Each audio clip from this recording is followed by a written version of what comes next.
सप्ताह में सोमवार का दिन भगवान शिव को समर्पित है। इस दिन उनकी पूजा करने से मनचाहे परिणामों की प्राप्ति होती है। सोमवार के दिन व्रत रखने का भी विधान है। ये उपवास सुहागिन महिलाओं के लिए बहुत खास है। वह वैवाहिक जीवन में खुशहाली के लिए यह उपवास रखती हैं। इस दौरान कुंवारी कन्याएं भी मनचाहे वर के लिए ये व्रत करती हैं। वहीं सावन में सोमवार का महत्व अधिक बढ़ जाता है। ये माह महादेव का प्रिय माह है। ऐसे में इस दौरान आने वाले सभी सोमवार को बेहद शुभ माना जाता है। इस साल 22 जुलाई 2024 से सावन माह की शुरुआत होने वाली है। इसका समापन 19 अगस्त 2024 के दिन होगा। इस साल इसकी शुरुआत सोमवार के दिन से हो रही है। साथ ही इस दौरान कई शुभ योग का भी निर्माण हो रहा है। ऐसे में व्रत रखने से महादेव का आशीर्वाद बना रहता है। मान्यता है कि जिन जातकों पर भोलेनाथ का आशीर्वाद होता है उनके जीवन में हमेशा सफलता के योग बनते हैं। इसी कड़ी में आइए सोमवार व्रत की कथा के बारे में जान लेते हैं। श्रावण मास भगवान शिव का प्रिय माह है। इस दौरान सोमवार का व्रत रखने से जीवन की समस्त परेशानियां दूर होने लगती हैं। लेकिन ऐसा कहा जाता है कि यह व्रत कथा के बिना अधूरा है। कहा जाता है कि प्राचीन समय में एक साहूकार था जो बहुत धनवान था, लेकिन उसकी कोई संतान नहीं थी। साहूकार ने संतान की प्राप्ति के लिए हर सोमवार को व्रत किया। वह पूरी श्रद्धा भाव से महादेव और माता पार्वती जी का पूजा करता था। साहूकार की भक्ति में इतनी शक्ति थी कि उसने माता पार्वती को प्रसन्न कर दिया। उन्होंने भोलेनाथ से साहूकार की मनोकामना पूरी करने के लिए कहा। देवी की बात सुनकर शंकर जी ने साहूकार को पुत्र प्राप्ति का वरदान दे दिया, लेकिन वह बालक केवल 12 वर्ष तक ही जीवित रह सकता था। वहीं कुछ समय बाद साहूकार के घर पुत्र का जन्म हुआ। धीरे धीरे समय बीतता गया और वह दिन आ गया जब साहूकार का बेटा 11 वर्ष का हो गया था। साहूकार ने अपने बेटे को शिक्षा ग्रहण करने के लिए मामा के साथ काशी भेज दिया। काशी जाते समय रास्ते में किसी कन्या का विवाह हो रहा था और जिस राजकुमार के साथ कन्या का विवाह होने वाला था वह एक आंख से काना था।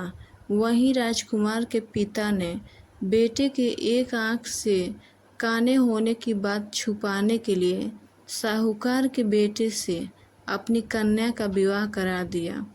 वहीं साहूकार के बेटे ने राजकुमारी की चुनरी के पल्लों पर लिखा कि तुम्हारा विवाह मेरे साथ हो रहा है, लेकिन मैं असली राजकुमार नहीं हूँ।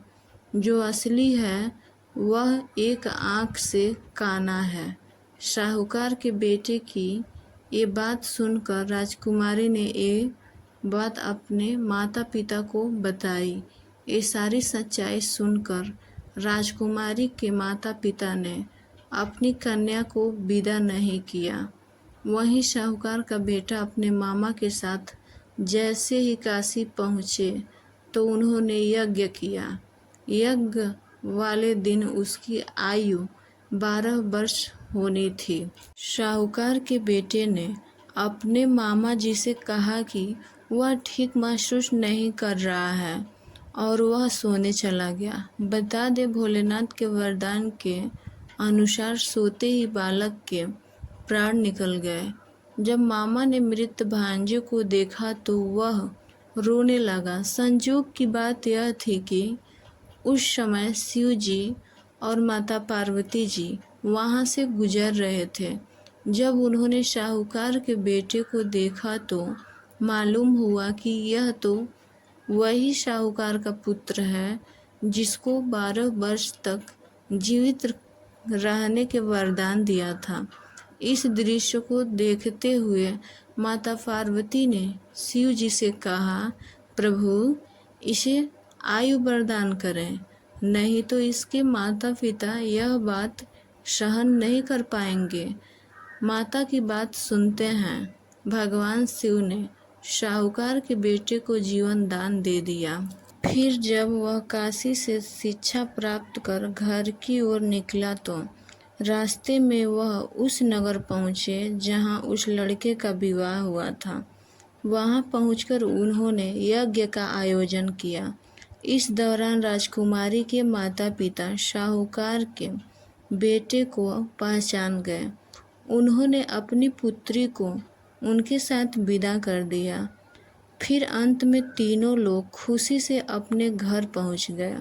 उसी दिन साहूकार के सपने में महादेव आए और कहा कि हे श्रेष्ठी, मैंने तेरे सोमवार के व्रत और सच्ची श्रद्धा से खुश होकर तेरे पुत्र को लंबी आयु प्रदान की है। तभी से लेकर ये मान्यता है कि जो भी भक्तजन सोमवार का व्रत करता है तो माता पार्वती उसकी सभी मनोकामना पूरी करती हैं।